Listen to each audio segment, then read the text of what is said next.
lugar que é bom pra mim é onde eu quiser estar. A estrela ainda brilha, ela é quem vai me guiar. Ser guerreira é minha sina, batalhando pra vencer. Tenho voz pra ser ouvida, tenho sonhos pra viver. Não vão mais conseguir me anular, me calar. Ninguém vai me impedir de cantar e lutar. Seja em casa, no campo, na rua ou na praça, chega de mordaça, agora eu vou falar. Porque eu sou mulher pra fazer acontecer. Eu sou uma delas, são elas por elas, ocupando os espaços de poder. Porque eu sou mulher pra fazer acontecer. Eu sou uma delas, são elas por elas, ocupando os espaços de poder.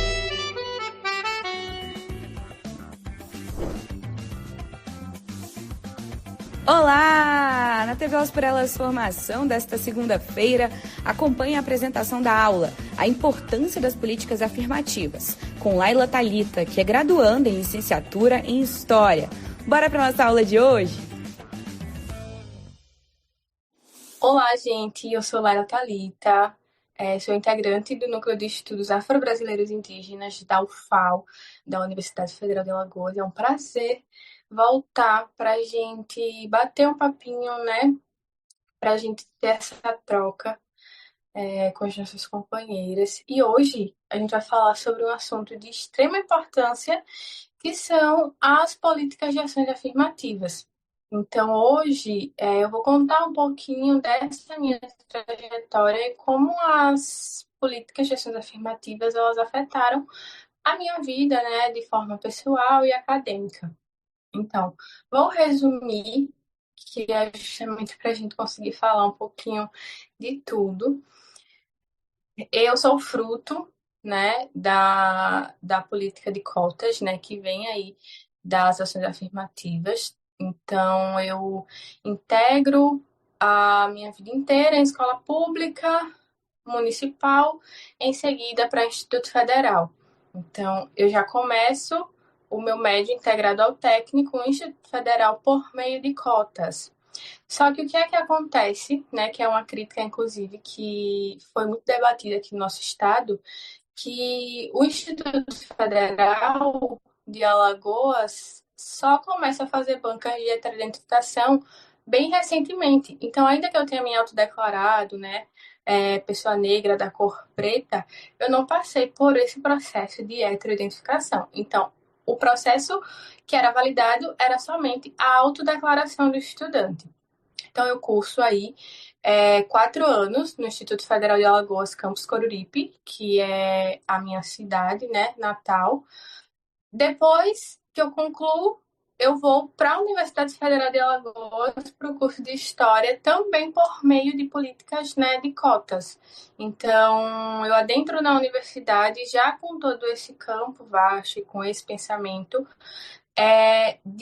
do porquê as cotas raciais elas são importantes. Então, eu sou cotista do IF e sou cotista na Universidade Federal. E assim que eu começo, né, toda essa pesquisa com relação aos estudos étnico-raciais, que já é algo que vem do IFAL, que aqui a gente chama IFAL, né, Instituto Federal de Alagoas, já venho com todo esse pensamento, com essa bagagem que eu trago do NEABI e do IFAL, que é o Núcleo de Estudos Afro-Brasileiros Indígenas, o qual eu faço parte. Quando eu migro para o UFAL, eu já começo a pesquisar e entender que lá também tem NEABI. Inclusive, o nosso NEAB, né, que hoje é NEABI, é um dos primeiros do Brasil, que já começa com toda essa movimentação. A gente falou um pouquinho dele na aula passada. Então, eu já começo no NEABI e a gente já começa a desenvolver a primeira pesquisa do ciclo em que eu participo, das políticas de ações afirmativas da Universidade Federal de Alagoas. Então, como as coisas estão funcionando, né, nesse contexto, especificamente do nosso estado. E a gente percebe que a UFAL também é uma das pioneiras a implementar esse projeto, né, de políticas de ações afirmativas, porque é algo que é implementado lá em 2003. Então, enquanto algumas universidades ainda estavam pensando, mas a gente vai implementar como deve ser feito, ou não é necessário, a UFAL, ela já é uma das pioneiras e em 2003 a gente já começa, né, a colocar em prática o nosso PAAF. Então, é algo que no próximo processo seletivo, então em 2004, já é colocado em prática e é definido, né, para pessoas pretas, pardas e indígenas e quilombolas. Então, aí a gente começa a ter essas divisões de porcentagem das vagas. Inicialmente, né, seriam 20% de vagas para PPI, que é como a gente define, só que dentro desse número de vagas, a UFAL ainda pensa no recorte de gênero. Então, ali o NEAB implementando, também pensando como chamar esses alunos para a universidade, levando em consideração o contexto social, né, que Alagoas está inserido, e aí, segundo o IBGE, Alagoas fica entre um dos estados onde tem o maior índice onde tem o menor índice, na verdade, de alfabetização. Então, a gente ainda tem muitas pessoas que são analfabetas ou pessoas que são analfabetos funcionais, né? Que entendem, mas não compreendem o que está lendo, por exemplo. Então, lá já foi pensado esse recorte de gênero também. Dentro desses 20%, 60% dessas vagas eram destinadas para mulheres e 40% para homens. Então, o projeto de política das ações afirmativas da UFAL, ele já vai conseguir conciliar, né, e pensar em muitas questões que a gente fala atualmente, que é justamente tentar atrelar as questões de gênero, raça e classe. Que nos últimos anos, né, esses programas eles já têm pensado e por muito tempo tem pensado as questões de classe, principalmente. Então, esse aluno, ele vem da escola pública? Então, qual a condição social dele? Qual a condição econômica? É um aluno negro? Porque é justamente isso. Quando a gente fala de políticas de ações afirmativas, a gente está falando das minorias. E aí, a gente falando de outras questões, né? A gente começa a ter bem recentemente números de vagas destinadas para assentados, para refugiados, para pessoas trans. Então, esse programa de políticas de ações afirmativas, ele é muito amplo e a gente consegue pensar ele de muitas formas, que é justamente para fazer com que essas pessoas que estão nesses grupos, que fazem parte desses grupos, que elas sintam que, porque uma coisa é entrar na universidade, mas outra coisa é permanecer na universidade, porque o ambiente pode ser excludente, infelizmente pode ser excludente, e é muito triste como a maioria de nós, né, pessoas negras, pessoas pobres, fomos os mais afetados, por exemplo, na pandemia, onde todo mundo estava numa situação terrível, que as aulas pararam, todo mundo parou, já que é feito esse levantamento, né, inclusive pelo NEAB, e todas as universidades começam a fazer essas pesquisas de quantos alunos permaneceram e quantos alunos, né, infelizmente fizeram parte desse processo de evasão das universidades. A gente consegue perceber que a maioria foram de alunos negros, né, de baixa renda, de baixa condição social. Então, as políticas de ações afirmativas justamente para a gente pensar essas questões de equidade. E quando esses discursos de que as cotas não deveriam existir porque está tomando a vaga de outra pessoa, isso é uma falácia, a gente não deve cair nisso. Que é justamente esse discurso, né, e esse pacto que principalmente a branquitude, esse pacto da branquitude, ele insiste em bater nessa tecla, que é justamente para que a gente não tenha esse acesso.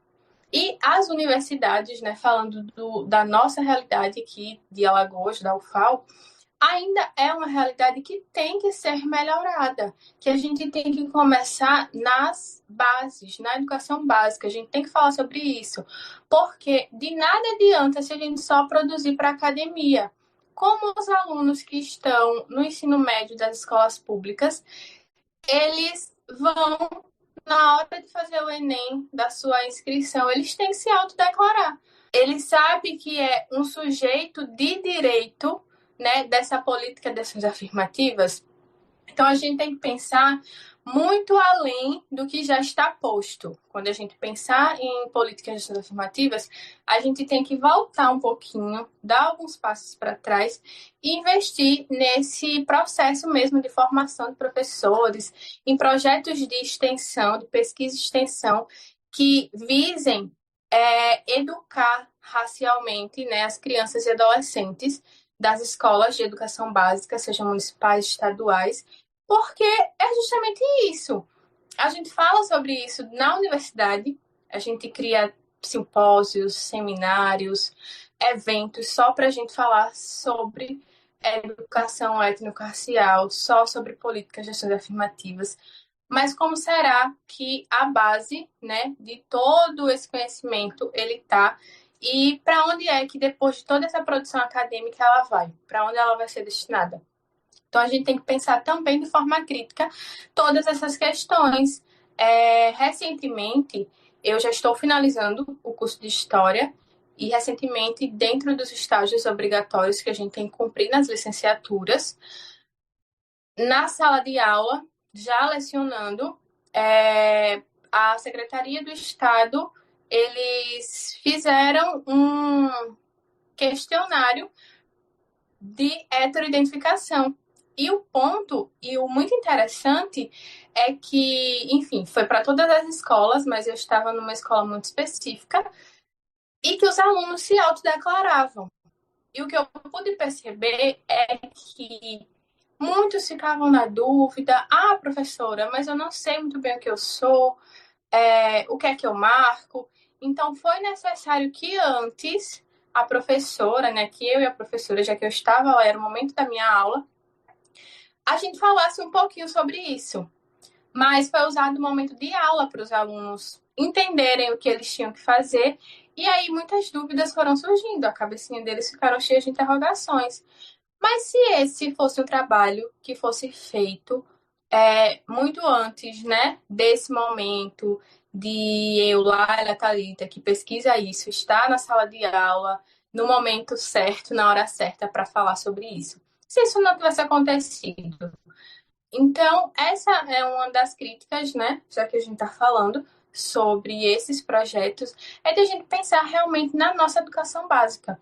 O ensino de história, no ensino de história, a gente fala muito sobre todas essas questões, né, não somente de questões sociais, mas que os alunos realmente consigam compreender o contexto que eles estão inseridos, para que eles comecem a pensar de forma crítica as coisas que os afetam.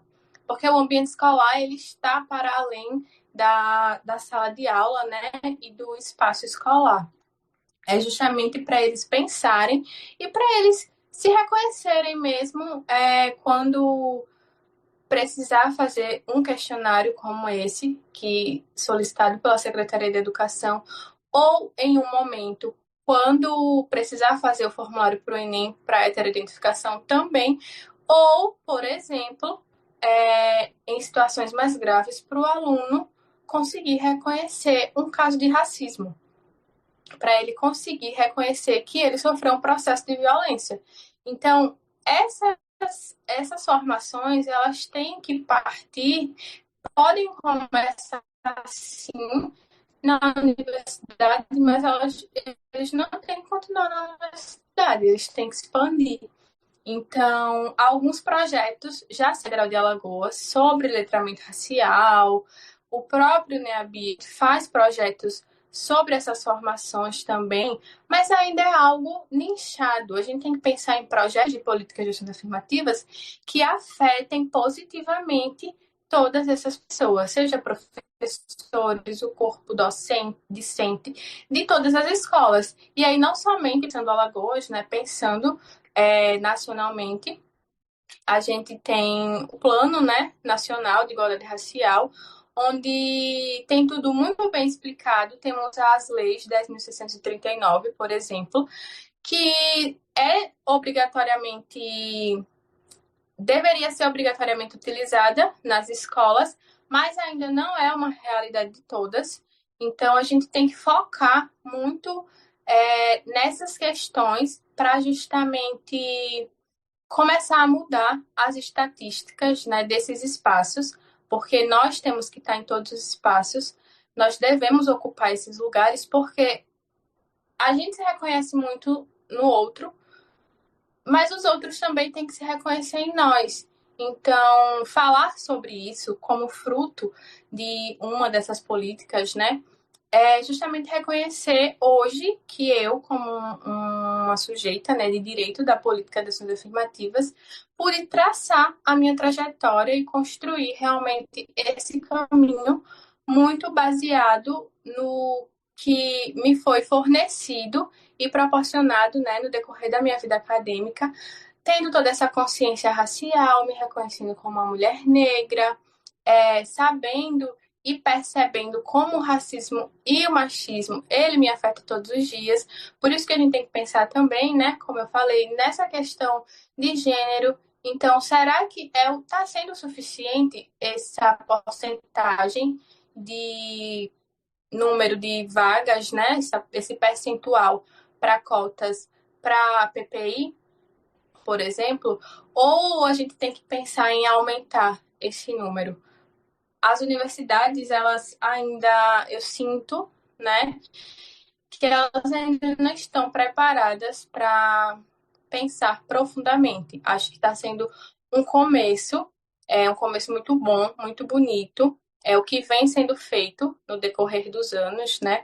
Mas eu chego no UFAL lá em 2021 e saio, né, já que estou de saída, eu vejo uma UFAL que ainda tem que melhorar, por exemplo, nessas questões.